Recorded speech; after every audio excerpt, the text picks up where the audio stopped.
اگرچہ نمازیں ہم لوگ کو مکمل ہی نہیں ہوتی، دعا سوچتے ہیں۔ انہی اشعار کے ساتھ آپ کی خوبصورت سماعتوں کے دہلیز پر حضرت مولانا منہاج صاحب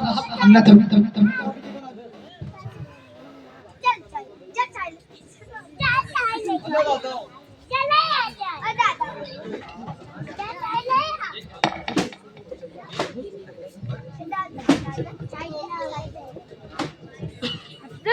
ہر بھاگ گیا اور جو پیچھے والے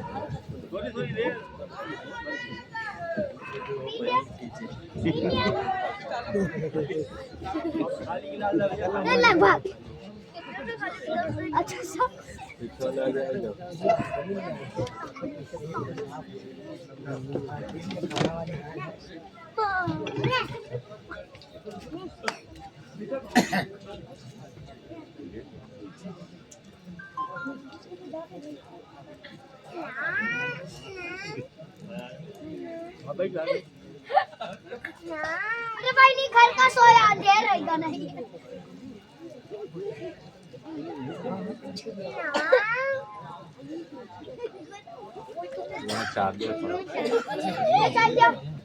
اگر پوچھے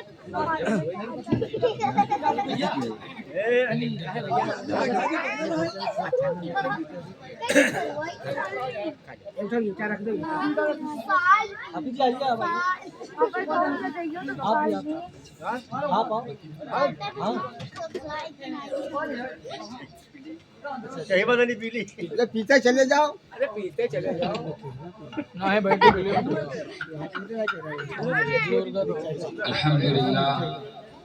الحمد لله كفى وسلام على عباده الذين اصطفى أما بعد فأعوذ بالله من الشيطان الرجيم بسم الله الرحمن الرحيم وقال الله تبارك وتعالى في القرآن المجيد والفرقان الحميد ولا تهنوا ولا تحزنوا وأنتم الأعلون إن كنتم مؤمنين وقال الله تبارك وتعالى في القرآن المجيد لقد كان لكم في رسول الله أسوة حسنة صدق الله العظيم بدی کا زور تھا ہر سو جہالت کی گھٹائیں تھی فساد و ظلم کی چاروں طرف پھیلی ہوائیں تھی ذرا سی بات پر تلوار چل جاتی تھی آپس میں تو پھر جنگ آتی نہ تھی دو چار کے بس میں اگر لڑکی کی پیدائش کا گھر میں ذکر سن لیتے تو اس معصوم کو زندہ زمین میں دفن کر دیتے غرض جو بھی برائی تھی سب ان میں پائی جاتی تھی نہ تھی شرم و حیا گھر گھر بے حیائی تھی مگر اللہ نے جب ان پہ اپنا رحم فرمایا تو عبداللہ کے گھر میں خدا کا لاڈلا آیا۔ محترم حضرات، میری پیاری ماں اور بہنوں، السلام علیکم ورحمۃ اللہ وبرکاتہ۔ میرے عزیزو، آج میں اس ذات مقدس کے تذکرے سے اس محفل کو منور اور معطر کروں گا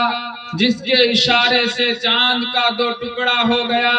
جس کے دنیا میں آتے ہی ایران کا تخت شاہی پلٹ گیا، جس کی انگلیوں سے چشمہ جاری ہو گیا، جس کی نبوت کی شہادت کنکریوں نے دی، جس کی امانت و دیانت کی تصدیق دشمنوں نے کی، اور جس کے طفیل میں کائنات کے گیسو کو سوارا گیا، جو لولاک لما خلقت الافلاک کا مصداق تھا، یعنی رشک شمس و قمر، فخر جن و بشر، خالق ارض و سما، جناب محمد رسول اللہ صلی اللہ علیہ وسلم کے ذکر مبارک سے اس محفل کو منور اور معطر کروں گا۔ حضرات، مظہر عدم رب ودود کا ارشاد ہے کہ حق تعالیٰ نے جب حضرت آدم علیہ السلام کو پیدا فرمایا، جب ان کے اندر روح ڈالی تو ان کی نگاہ سب سے پہلے عرش مبارک پر پڑی تو کیا دیکھتے ہیں کہ عرش کے پائے کے اوپر لکھا ہوا ہے لا الہ الا اللہ محمد الرسول اللہ۔ حضرت آدم علیہ السلام عرض کرتے ہیں کہ بار الہ یہ کون ہے، یہ کس شخصیت کا نامی اس میں گرامی ہے جس کے نام کا اتصال تو نے اپنے نام کے ساتھ کر رکھا ہے۔ ارشاد ہوتا ہے اے آدم یہ میرا خاص پیغمبر ہے، اور اے آدم سن لو اگر مجھے اس کا دنیا کے اندر بھیجنا نہ ہوتا تو سن لو میں تجھ کو بھی دنیا کے اندر نہ بھیجتا۔ میرے عزیزو، حضرت ابراہیم علیہ السلام نے جب اللہ تبارک و تعالیٰ سے دعا کی تھی تو حضرت ابراہیم علیہ السلام نے کیا کہا تھا؟ قرآن کی آیت ہے وَبَعَثْ کا لفظ استعمال کیا تھا۔ حضرت ابراہیم علیہ السلام نے کہا تھا وَبَعَثْ، وہ آخری پیغمبر بھیج دیجئے، بلکہ حضرت ابراہیم علیہ السلام نے یہ نہیں کہا تھا وَجْعَلْ، یعنی وہ پیغمبر بنا کر بھیج دیجئے۔ اس کا مطلب ہمارے آقا جناب محمد الرسول اللہ صلی اللہ علیہ وسلم اول بھی ہے اور آخر بھی ہے۔ آپ کو معلوم ہونا چاہیے کہ ہمارے آقا جناب محمد الرسول اللہ صلی اللہ علیہ وسلم کو جب معراج کرائی گئی، جب بیت المقدس میں آپ تشریف لے گئے، وہاں پر جتنے نبی تھے یعنی 1,24,000 کم و بیش انبیاء کرام، جتنے نبی اللہ تبارک و تعالیٰ نے دنیا کے اندر بھیجے تھے سارے نبی وہاں پر موجود تھے۔ ہمارے آقا جناب محمد الرسول اللہ صلی اللہ علیہ وسلم مسجد مقدس کے باہر سے ان نبیوں کے صفوں کو چیرتے ہوئے جا کر مصلی پر کھڑے ہو گئے۔ نبی تو سارے موجود تھے لیکن نماز پڑھانے کی ہمت کسی کے اندر نہیں تھی، کیونکہ سارے نبی آخر الزمان جناب محمد الرسول اللہ صلی اللہ علیہ وسلم کا انتظار کر رہے تھے۔ میرے عزیزو، اس بات سے یہ بات پتہ چلتی ہے کہ ہمارے آقا جناب محمد الرسول اللہ صلی اللہ علیہ وسلم سارے نبیوں کے سردار ہیں۔ میرے عزیزو، یہ ہمارے لیے بہت خوش قسمتی کی بات ہے کہ اللہ تبارک و تعالیٰ نے ہمیں آخری پیغمبر جناب محمد الرسول اللہ صلی اللہ علیہ وسلم کی امت میں بھیجا۔ ورنہ آپ سوچئے کہ اللہ تبارک و تعالیٰ ہمیں کسی کی امت میں اور بھیج سکتا تھا، لیکن اللہ تبارک و تعالیٰ نے ساری انسانیت کو جمع کیا، ساری روحوں کو بنایا، اس کے بعد ان روحوں سے اس امت کے لیے ان شخصوں کو، ان لوگوں کو چنا اور کہا یہ آخری پیغمبر جناب محمد الرسول اللہ صلی اللہ علیہ وسلم کے امتی ہیں۔ میرے عزیزو، ہمارے آقا جناب محمد الرسول اللہ صلی اللہ علیہ وسلم کے آنے کی خوشخبری صرف دنیا کے اندر اللہ تبارک و تعالیٰ نے جتنے نبی بھیجے سارے نبیوں نے یہ خوشخبری دی کہ وہ آخری پیغمبر جناب محمد الرسول اللہ صلی اللہ علیہ وسلم اگر تمہارے درمیان میں آ جائیں تو تم ان کی پیروی کر لینا اور ہماری پیروی چھوڑ دینا۔ گوتم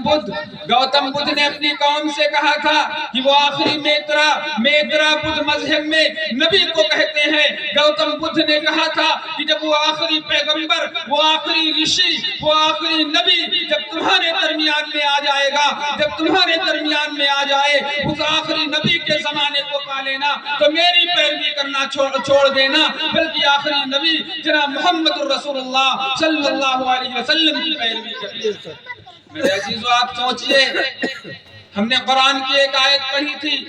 وَلَا تَهِنُوا وَلَا تَحْزَنُوا وَأَنْتُمُ الْأَعْلَوْنَ إِن كُنتُم مُؤْمِنِينَ۔ اللہ تبارک و تعالی سب کو مخاطب کر کے فرما رہا ہے اور بتلا رہا ہے کہ اے لوگو تمہیں گھبرانے کی ضرورت نہیں ہے، تمہیں ڈرنے کی ضرورت نہیں ہے، تمہیں خوف کھانے کی ضرورت نہیں ہے۔ ہر انسان کامیاب ہے لیکن اللہ تبارک و تعالی نے شرط لگا دی، اگر اس شرط پر ہم پورے اترے تو ہمارے لیے کامیابی ہے، اور اگر ہم نے اللہ کے اس شرط کو جھٹلا دیا تو میرے عزیزو حشر کے میدان میں اللہ تبارک و تعالی ہمارے حق میں جہنم کا فیصلہ فرما دے گا۔ وہ شرط کیا ہے؟ وَأَنْتُمُ الْأَعْلَوْنَ إِن كُنتُم مُؤْمِنِينَ، کہ تمہیں سچا اور پکا ایمان والا بننا پڑے گا۔ آپ سوچئے صحابہ کرام کا ایمان کس طرح تھا؟ صحابہ کرام کا ایمان اتنا مضبوط تھا کہ پہاڑ اپنی جگہ سے ہل سکتا تھا لیکن صحابہ کا ایمان اپنی جگہ سے نہیں ہلتا تھا۔ اور ہم سوچے ہمارا ایمان کیسا ہے؟ ہمارا ایمان صحابہ کے ایمان کی طرح ہے؟ نہیں میرے عزیزو، ہمارا ایمان اتنا کمزور ہے، اتنا کمزور ہے کہ ہمارا ایمان آج ہمیں مسجد تک نہیں لا رہا، تو سوچو یہ ہمارا ایمان کل حشر کے میدان میں ہمیں جنت میں کیسے لے کر جائے گا۔ میرے عزیزو، حضرت حبیب بن زید رضی اللہ تعالیٰ عنہ صحابی ہے، ان کے ایمان کا عالم دیکھیے، ایمان اتنا مضبوط کہ ان کے جسم کے ٹکڑے ٹکڑے کر دیے گئے۔ جب مسیلمہ کذاب نے نبوت کا دعویٰ کیا تو اس کے دربار میں کسی کی ہمت نہیں تھی کہ جھوٹا نبی ثابت کرنے کے لیے اس کے دربار میں تشریف لے جائے۔ حضرت زید بن حبیب نے کہا کہ میں جاؤں گا، میں مسیلمہ بن کذاب کا سامنا کروں گا۔ حضرت زید بن حبیب رضی اللہ تعالیٰ عنہ مسیلمہ کذاب کے دربار میں پہنچتے ہیں۔ مسیلمہ کذاب کہتا ہے تم کون ہو؟ وہ کہتے ہیں میں اللہ کے رسول کا بھیجا ہوا پیغام لے کر آیا ہوں، اللہ کے رسول علیہ السلام آخری پیغمبر ہے، تو جھوٹ بول رہا ہے، تو جھوٹا نبی ہے۔ مسیلمہ کذاب نے کہا کیا تو مجھے نبی نہیں مانتا؟ حضرت زید بن حبیب کا ایمان اتنا مضبوط تھا، حضرت زید بن حبیب نے کہا نہیں تو جھوٹ بول رہا ہے، تو جھوٹا نبی ہے، بلکہ آخری پیغمبر جناب محمد رسول اللہ صلی اللہ علیہ وسلم ہے۔ اس کے بعد مسیلمہ بن کذاب نے کیا کہا اگر تو مجھے نبی نہیں مانتا تو میں تجھے قتل کر دوں گا، اگر تو مجھے نبی مان لے تو میں تجھے بہترین زندگی دوں گا، بہترین عیش و عشرت دوں گا، تجھے مال و دولت دوں گا، تو اسی میں اپنی زندگی اچھے سے گزار سکتا ہے۔ حضرت زید بن حبیب کا ایمان اتنا مضبوط تھا، حضرت زید بن حبیب نے کہا کہ میرے جسم کے ٹکڑے ٹکڑے کر دیے جائیں، مجھے شہید کر دیا جائے، میری گردن کو اڑا دیا جائے اور مجھ سے کہا جائے کہ آخری پیغمبر جناب محمد رسول اللہ صلی اللہ علیہ وسلم ہے، تو میں یہ نہیں مان سکتا۔ میرے عزیزو، اس کے بعد مسیلمہ بن کذاب نے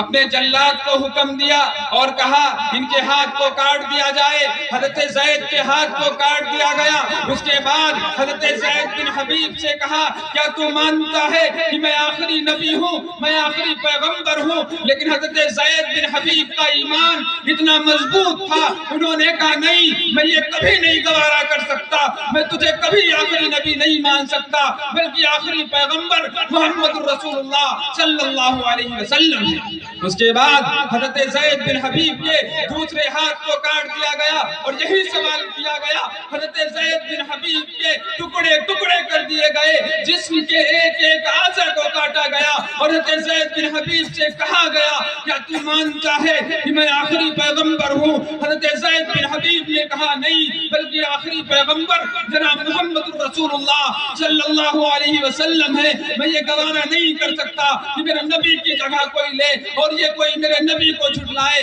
بلکہ تو جھوٹ بولتا ہے، تو آخری پیغمبر نہیں ہے،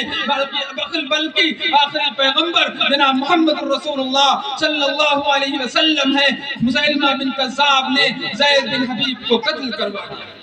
میرے عزیزو، یہ ایمان تھا، یہ ایمان کی طاقت تھی۔ آج ہماری گردن پر کوئی تلوار رکھ دے، کوئی چھری رکھ دے اور ہم سے کہے کہ تو اپنے نبی کو جھوٹا ثابت کر دے اور ہم سے کہے تو اپنے دین کو چھوڑ دے، تو میرے عزیزو ہم نبی کو جھوٹا ثابت کر دیں گے، اپنے دین کو چھوڑ دیں گے، اپنے ایمان کو بیچ دیں گے، کیونکہ ہمارا ایمان اتنا مضبوط نہیں ہے۔ اس لیے میرے عزیزو، اگر ہم کامیاب ہونا چاہتے ہیں، ہم چاہتے ہیں کہ اللہ کے رسول کے دربار میں جب ہماری حاضری ہو، جو اللہ تبارک و تعالیٰ کے دربار میں حشر کے میدان میں کھڑے ہوں اور تمام صحابہ کرام موجود ہوں، اللہ کے رسول موجود ہوں، اللہ کے رسول صلی اللہ علیہ وسلم کے سامنے اگر ہم چاہتے ہیں کہ ہماری گردن اونچی ہو اور ہمارا سینہ چوڑا ہو اور ہمارے حق میں جنت کا فیصلہ ہو، تو میرے عزیزو ہمیں اپنے ایمان کو مضبوط کرنا پڑے گا، اور ایمان کو مضبوط کرنے کے لیے ہمیں اپنے نبی صلی اللہ علیہ وسلم کی زندگی کو اپنانا پڑے گا۔ آپ سوچئے جو صحابہ کرام تھے ان کے بارے میں اللہ تبارک و تعالیٰ نے فرما دیا کہ آخری نبی جناب محمد رسول اللہ صلی اللہ علیہ وسلم آپ کے جتنے صحابی ہیں سارے کے سارے جنتی ہیں، سارے کے سارے جنت میں جائیں گے۔ جو آپ کی پیروی کرنے والے ہیں، جو جنہیں صحابی کا لقب ملا ہے، وہ سارے کے سارے جنتی ہیں۔ لیکن صحابیوں کا ڈرنے کا عالم یہ ہے کہ وہ ڈرتے ہیں کہ رسول اللہ صلی اللہ علیہ وسلم کی کوئی سنت، کوئی طریقہ میری زندگی سے چلا جائے اور کل حشر کے میدان میں جو اللہ کے رسول کا سامنا ہو اس وقت ہمیں رسوا ہونا پڑے اور اللہ تبارک و تعالی ہمارے حق میں جہنم کا فیصلہ فرمائے۔ میرے عزیزو، حضرت علی رضی اللہ تعالیٰ عنہ جو دماد رسول ہیں، جو اللہ کے رسول علیہ السلام کے چہیتے ہیں اور چوتھے خلیفہ ہیں، انہوں نے وہ ایک مرتبہ دوڑتے دوڑتے جا رہے ہیں، مسجد نبوی میں پہنچے اور وہاں پر جا کر